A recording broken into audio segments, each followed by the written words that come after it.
Hello friends, welcome to career path classes. आप सबका बहुत बहुत स्वागत है। तो फ्रेंड्स, आज की इस वीडियो में हम लोग नागपुरी व्याकरण में नागपुरी व्याकरण के महत्वपूर्ण पुस्तकें एवं कवियों से संबंधित महत्वपूर्ण बिंदुओं पर चर्चा करने वाले हैं, जो कि आपके एग्जाम में काफ़ी ही महत्वपूर्ण होंगे। तो फ्रेंड्स, वीडियो पूरा देखिएगा। अगर वीडियो अच्छी लगे तो प्लीज़ वीडियो को लाइक कर दीजिएगा।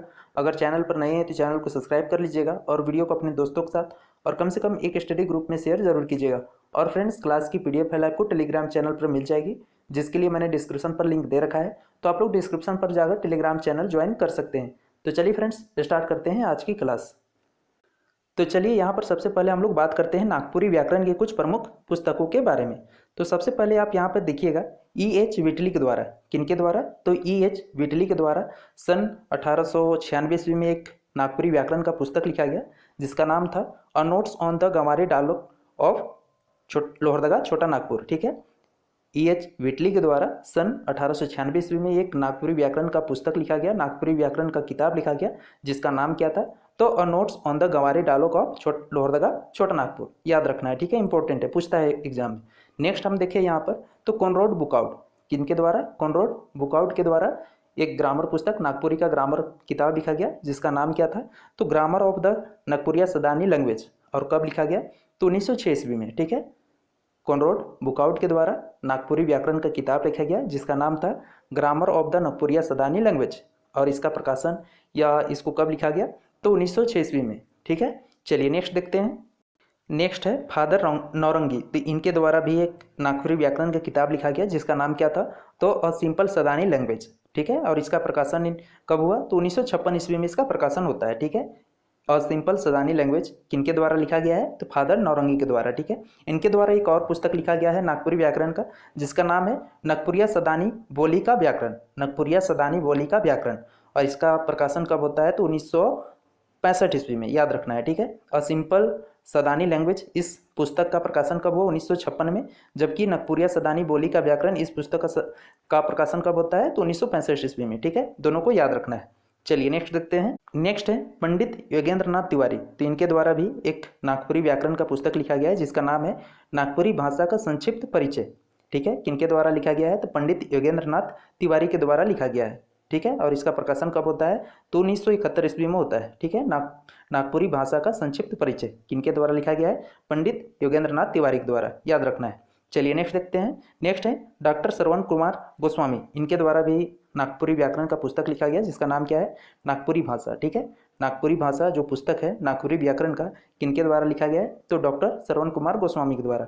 और इसका प्रकाशन कब होता है? तो 1976 में। याद रखना है, ठीक है। चलिए नेक्स्ट देखते हैं। नेक्स्ट है संत कुमार पांडे। नेक्स्ट कौन है? तो संत कुमार पांडे। इनके द्वारा भी एक क्या लिखा जाता है? नागपुरी व्याकरण का पुस्तक लिखा गया है, जिसका नाम क्या है? तो नागपुरी भाषा व्याकरण मेरी राय में। ठीक है, नागपुरी भाषा व्याकरण मेरी राय में किनके द्वारा लिखा गया है? तो संत कुमार पांडे के द्वारा लिखा गया है। और इसका प्रकाशन कब होता है? तो 1986-87 में इसका प्रकाशन होता है। ठीक है, और यह इसकी बात करें तो रांची एक्सप्रेस से धारावाहिक रूप में प्रकाशित होता है। ठीक है, और इसका प्रकाशन किस रूप में होता है? तो रांची एक्सप्रेस से धारावाहिक रूप में प्रकाशित इसका प्रकाशन किया जाता है। ठीक है, तो नागपुरी भाषा व्याकरण मेरी राय में किनके द्वारा लिखा गया है? संत कुमार पांडे के द्वारा। याद रखना है। चलिए नेक्स्ट बात करते हैं। 8वां है पंडित मृत्युंजय नाथ शर्मा। तो इनके द्वारा भी एक नागपुरी व्याकरण का किताब लिखा गया है, जिसका नाम क्या है? नागपुरी भाषा का व्याकरण। ठीक है, सिंपल है, नागपुरी भाषा के व्याकरण। इस पुस्तक को किनके द्वारा लिखा गया है? तो पंडित मृत्युंजय नाथ शर्मा के द्वारा। ठीक है, याद रखना है। चलिए अब आगे बात करते हैं नागपुरी के कुछ कथाकार के बारे में। ठीक है, तो यहाँ पे हम लोग देखते हैं नागपुरी कर कुछ कथाकार, यानी नागपुरी के कुछ कथाकार कौन कौन नागपुरी के कथाकार हैं, कथा कहने वाले हैं, उनके बारे में यानी उनके नामों को यहाँ पर देखते हैं। तो सबसे पहले यहाँ पर नाम आता है डॉक्टर कुमारी वासंती का आता है। तो ये क्या है? एक कथाकार है, नागपुरी कर कथाकार हैं। ठीक है, दूसरे हैं प्रफुल्ल कुमार राय, ये भी कथाकार हैं। तीसरे हैं BP केसरी। चौथे हैं नईमुद्दीन मिर्दाहा। आगे हम बात करें तो 5वें हैं शकुंतला मिश्र जी। और छठे हैं काली कुमार सुमन जी। ठीक है, तो टोटल 6 कथाकार हैं नागपुरी के। कौन कौन है? डॉक्टर कुमारी वासंती, प्रफुल्ल कुमार राय, VV केसरी, नईमुद्दीन मिर्दाहा और शकुंतला मिश्र और काली कुमार सुमन जी। ठीक है, चलिए नेक्स्ट यहाँ पर हम लोग आगे बात करते हैं नागपुरी कर कुछ नाटककार। तो यहाँ पे हम लोग देखेंगे नागपुरी कर कुछ नाटककार, यानी नागपुरी के नाटककार कौन कौन है, यानी जो नाटक लिखते हैं। तो सबसे पहले यहाँ पे बात करते हैं नारद मोह लीला। किनके द्वारा लिखा गया है? तो घनीराम बख्शी के द्वारा।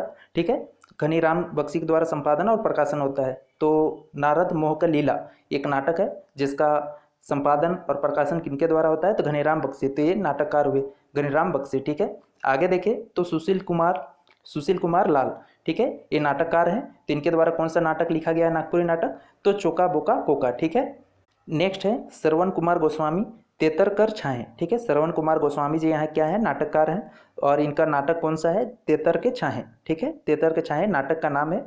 और इसका बात करें तो 14 कड़ी में रांची एक्सप्रेस में प्रकाशित। ठीक है, इसका 14 कड़ी में प्रकाशन हुआ है, कहाँ पे, तो रांची एक्सप्रेस में इसका प्रकाशन किया गया है 14 कड़ी में। ठीक है, याद रखना है।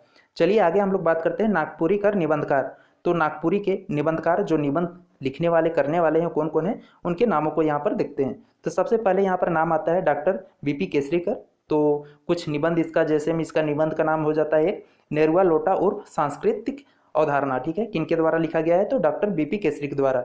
यह क्या है, एक निबंध है, नेरुआ लोटा उर्फ सांस्कृतिक अवधारणा। ठीक है, और यह कब लिखा गया है, तो 1989 ईस्वी में, ये भी याद रखना है। चलिए आगे बात करते हैं संत कुमार पांडे। ये भी एक क्या है, तो निबंधकार हैं, और इसका निबंध कौन सा है, तो गेहूमन और गीत। किनके द्वारा लिखा गया है यह निबंध, तो संत कुमार पांडे के द्वारा। क्लियर है। चलिए आगे बात करते हैं, तीसरे हैं डॉक्टर कुमारी बसंती। ये भी एक क्या है, तो निबंधकार है, निबंध लिखने वाली है, और इनका एक निबंध का नाम क्या है, तो नागपुरी गीत कविता एक अध्ययन। नागपुरी गीत कविता एक अध्ययन। ठीक है, यह निबंध किनके द्वारा लिखा गया है, तो डॉक्टर कुमारी बसंती के द्वारा। क्लियर है। चलिए आगे बात करते हैं डॉक्टर गिरिराज। ठीक है, गिरधारी राम गोंचू जी हैं। तो ये भी एक क्या है, निबंधकार हैं, और इनके द्वारा लिखा गया निबंध क्या है, तो गांधी और साहित्य। किनके द्वारा लिखा गया है, तो डॉक्टर गिरिराज के द्वारा, यानी गिरधारी राम गोंचू के द्वारा। ठीक है, चलिए आगे बात करते हैं मधुसूदन दुबे। ये भी क्या है, एक निबंधकार है, और इनके द्वारा लिखा गया निबंध का नाम क्या है, तो नागपुरी गीत में बरखा वर्णन। नागपुरी गीत में बरखा वर्णन। क्लियर है, किनके द्वारा लिखा गया है, तो मधुसूदन दुबे के द्वारा। क्लियर है। तो चलिए फ्रेंड्स, आज के लिए बस इतना ही करते हैं। तो फ्रेंड्स, वीडियो कैसी रही मुझे कमेंट करके ज़रूर बताइए। अगर अच्छी लगी है तो प्लीज़ वीडियो को लाइक कर दीजिए। अगर चैनल पर नए हैं तो चैनल को सब्सक्राइब कर लीजिए, और वीडियो को अपने दोस्तों के साथ और कम से कम एक स्टडी ग्रुप में शेयर जरूर कीजिए। तो मिलते हैं नेक्स्ट वीडियो में, तब तक के लिए जय हिंद, जय भारत, थैंक यू।